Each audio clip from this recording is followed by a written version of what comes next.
vient de paraître un article qui traite de Prométhée et de l'anarchie. Et ce qui nous intéresse bien, puisque j'étais parti il y a à peu près 40 ans de la conception d'une pulsion hiérarchique. Et évidemment, nous allons y arriver un jour à relier ces deux choses.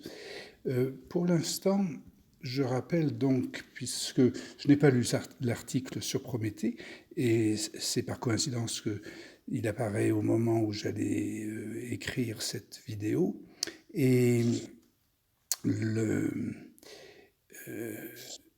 donc voici ce que j'en dis avant de connaître l'article, puisque nous étions au point où il était temps d'éclaircir le point d'humanisation, ici des individus humains, le point d'humanisation qui partait de Gaïa et qui créait le temps avec son fils Chronos, qui ensuite donc crée la lumière, c'est-à-dire l'espace-temps, la lumière avec Zeus et la foudre, etc., et qui crée, donc par le fils de Chronos, et dont le fils de Zeus, finalement, allait créer la masse que l'on trouve ici, si on veut bien voir ici que donc il s'agit de ce modèle que je mets ainsi en forme mythologique. Alors, ce qui s'est présenté d'intéressant, c'est que on observe qu'il y a dans cette conception du temps, de Chronos, de l'espace-temps, ou de la lumière, ou de l'espace, et de la masse, il y a ici donc un point en fait qui est soit obscur, soit vide. Et ceci s'explique ou s'analyse, se démontre, se déchiffre du fait qu'il y a dans le troisième temps, le premier, le deuxième, le troisième, on trouve un raccourci qui, au lieu de passer de l'1, 2, 3, 4 ici, va passer directement comme ça. Ce raccourci, c'est celui du transfert freudien, enfin du transfert psychique.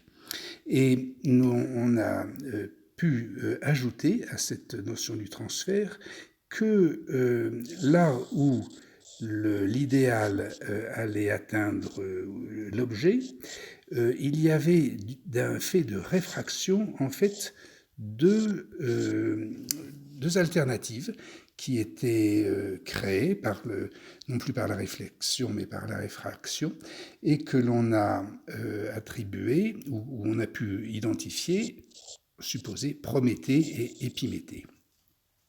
Alors, comment est-ce que maintenant on avance là-dessus? On avance en l'expliquant, en y trouvant, en éclairant, si on peut dire, ce phénomène. Cette Épiméthée, ici, en vert, on voit qu'il vient, enfin on peut le faire remonter, si on peut dire, en arrière, c'est-à-dire trouver Épiméthée ici, qui rejoindra son frère, puisqu'ils sont frères, Prométhée et Épiméthée, donc il le rejoindra plus tard. Mais ils sont frères et tout à fait différents, opposés, c'est-à-dire que Épiméthée, c'est typiquement le moi, puisqu'il s'agit de l'évolution du moi, ces quatre termes-là, c'est ces quatre moments du moi, on a vu qu'il y en a un cinquième, etc. Épiméthée, c'est le moment du moi qui illustre ou qui représente, ou qui exprime et expose, réalise un des 4 concepts de l'analyse du psychisme, c'est-à-dire la répétition. Épiméthée, c'est la machine. Il n'a pas d'initiative, si on peut dire. Les initiatives sont réservées à Prométhée, et Épiméthée est un peu...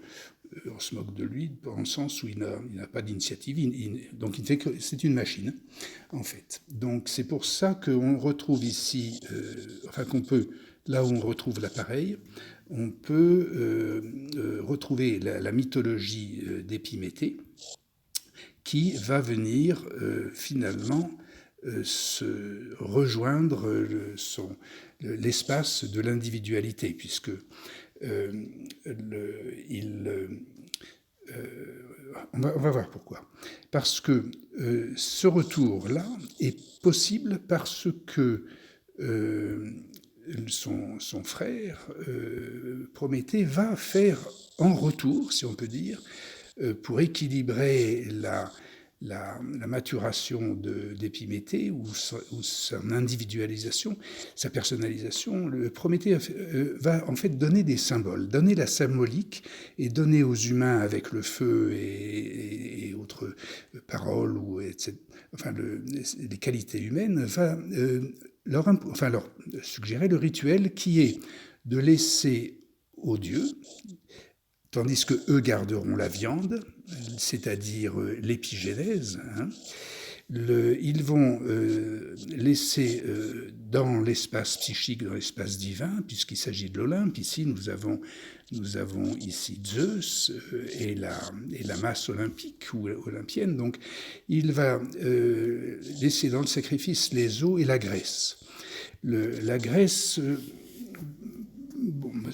c'est évidemment ce qui est cosmétique, si on peut dire, mais à l'intérieur, les os, c'est ce qui se compte, ce qui est... En fait, c'est le chiffre.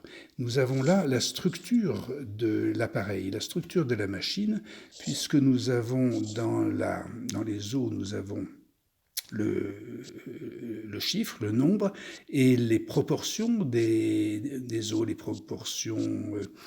de Fibonacci, etc. Donc nous avons le chiffrage, et c'est-à-dire nous avons aussi l'ADN, qui est le chiffre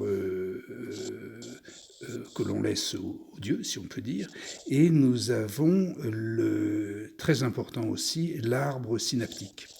Nous avons l'arbre ADN, si on peut dire la structure ADN, et l'arbre synaptique, qui donne finalement cette partie qui est rendue aux dieux afin que Épiméthée puisse se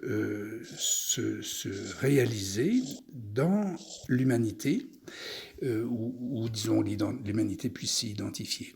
Et cela nous mène ensuite à la conclusion, si on peut dire, de ce tour, c'est-à-dire que ceci ne s'affirme que par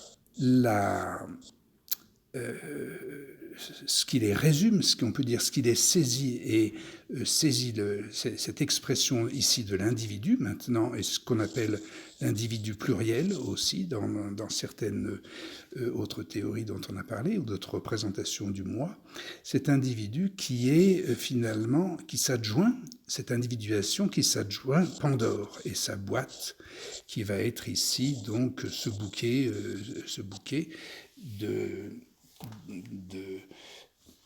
d'emmerdement, dirait Jupiter, mais en fait c'est le bouquet des pulsions, et ce qui va permettre ensuite la subjectivité que l'on voit ici indiquer ce S barré, c'est la subjectivité ici marquée par Lacan, ou marquée ou remarquée.